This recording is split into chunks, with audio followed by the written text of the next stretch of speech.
Now, I record a lot of video, and today I'm recording on one of these. It's a DV cam tape, which uses the DV format. You get 3 hours on one of these tapes. But in addition to things like that, I also do high definition, and I've been doing more and more 4K recently. And the problem with the 4K especially is it takes up an awful lot of room, so I need somewhere to store it. So I thought, what better than to store it on tape? Now, I've always been a big fan of so-called removable media, so tapes, optical discs. I've recently actually switched to a Blu-ray drive. I finally made the switch from DVD to Blu-ray after about 20 odd years. But I thought I'd get an old LTO drive. LTO is an open standard for tape formats, so it's a bit less proprietary than the good old DV cam. And it connects to a computer and lets you store hundreds of gigabytes on one cassette. And the newer variants store many, many terabytes. So these old ones, I bought an LTO4. It's quite an old format now, but you get an awful lot of data on one cassette. The new old stock tapes are dirt cheap. You can get second-hand tapes even cheaper, and the machines themselves are dirt cheap. And hopefully, with the older interfaces, it'll work well on my older computers, because I'm always several generations behind everyone else in terms of computers. So hopefully, this will be a really good option for storing lots of data on the cheap. So I'm not really going to do much today. I just thought I'd do an unboxing video for those who like unboxings, and maybe we'll have a quick look inside the device just to check that it's in reasonable condition before I actually set it up on the computer and test it out. So I got this off eBay from a computer recycling company. I think they wanted about 70 quid for it, so I knocked them down to about 65. Now you get a lot of internal ones, you get external ones, you get serial ATA. You don't get serial ATA, you get serial attached SCSI, you get old-fashioned parallel SCSI. The newer ones are serial SCSI only. So I'm going to have to do some modifications to the computers to get this to work, because this is a SCSI drive. So this is a Hewlett-Packard drive. There we go. External drive.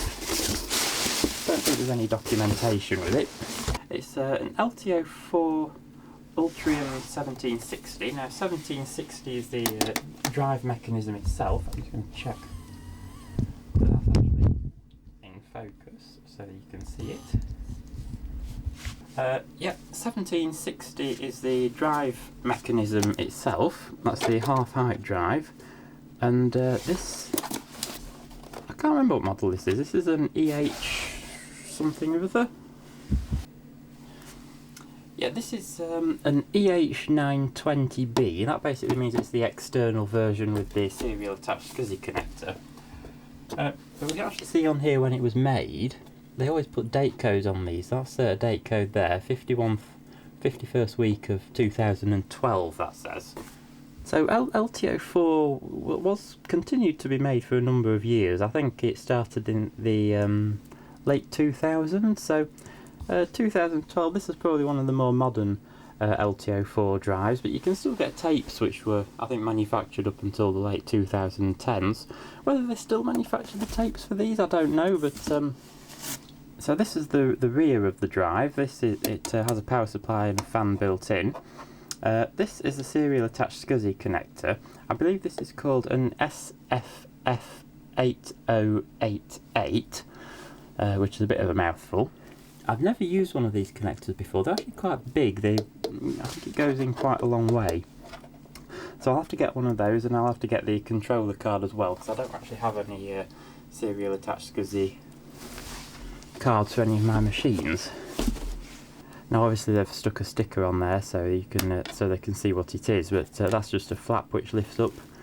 Tape goes in there, and there's only one spool on the tape, because unlike a normal videotape, the tape is just one spool and it unspools onto another reel inside the machine.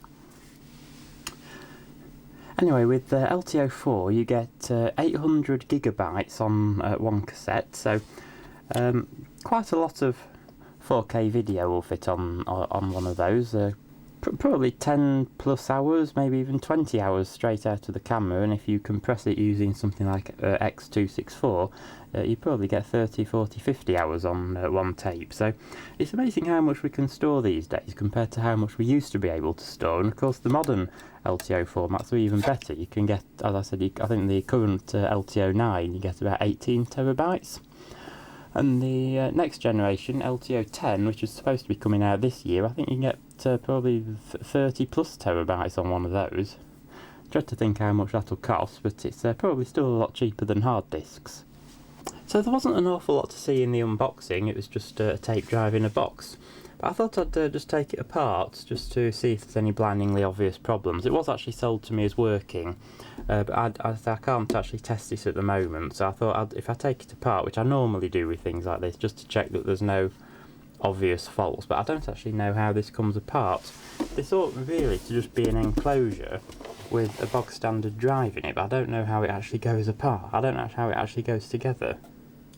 Right, so through the magic of video editing, I've managed to get it apart. There's a screw in the back and various clips which take it apart, and then various screws sort of here, there and everywhere, and you can take the drive out. The connectors are a bit stiff, but you can hopefully see on the inside of the enclosure that just a regular Molex connector and a regular SATA SAS connector, and an adapter to connect to the 8088 connector. Power supplies in there, looks in decent condition. Here's the actual drive itself. You can see the spaces for the two motors there.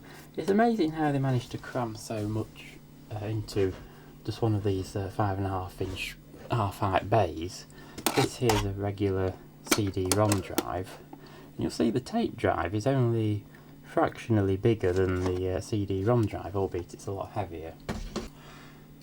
So here's the front of the tape drive where you put the tape in. Here is the antenna for the RFID chip. That's actually a coil made out of PCBs. It's a multi-layer PCB, so there'll be a different bit of coil on each layer.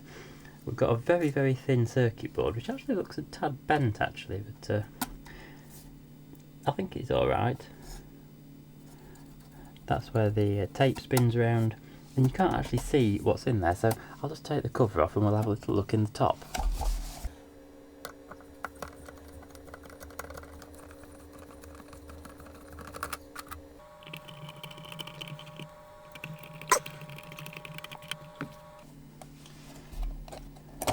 So that should just lift off there. You can see on the front, on the cover, we've got some heat sinks which go over these chips here. But we have got this circuit board on the top, which means unfortunately we can't actually see the mechanism.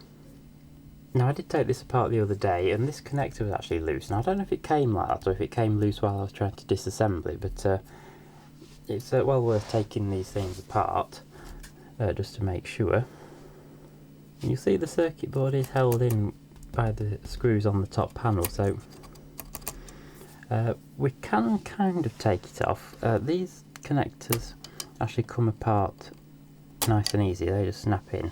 But it's these ones which I don't like.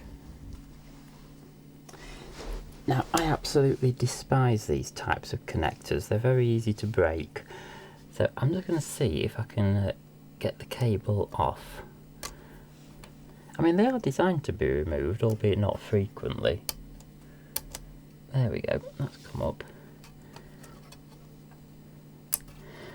Now I'm hoping this tape drive doesn't need any repairs. I really just wanted to take it apart as a bit of a sanity check, just to make sure that there was nothing obviously wrong with the mechanism. There we go. So we've got a double-sided load on the PCB, we've got another printed cable there, which I'll try not to damage. I'll just prop that up precariously there, I think.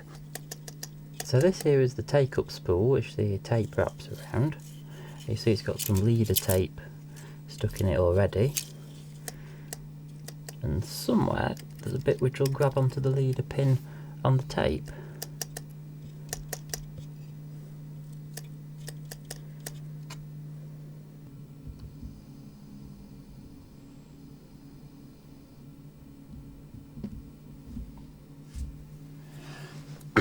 And if we move across a bit, we can see the head mechanism, and you'll see the head actually moves up and down freely. Now that's a good sign that it moves up and down freely. It's supposed to do that because it records a series of tracks, multiple tracks on the tape, and then the head moves down slightly and then records more tracks. And it moves down a bit more and records even more tracks. So it's a bit like an 8-track audio recorder, if you're familiar with those, where the head moves. The 8-track audios are very, very, very primitive compared to this, but the principle is the same. Anyway, have a feel on that. You can really feel the precision engineering in that.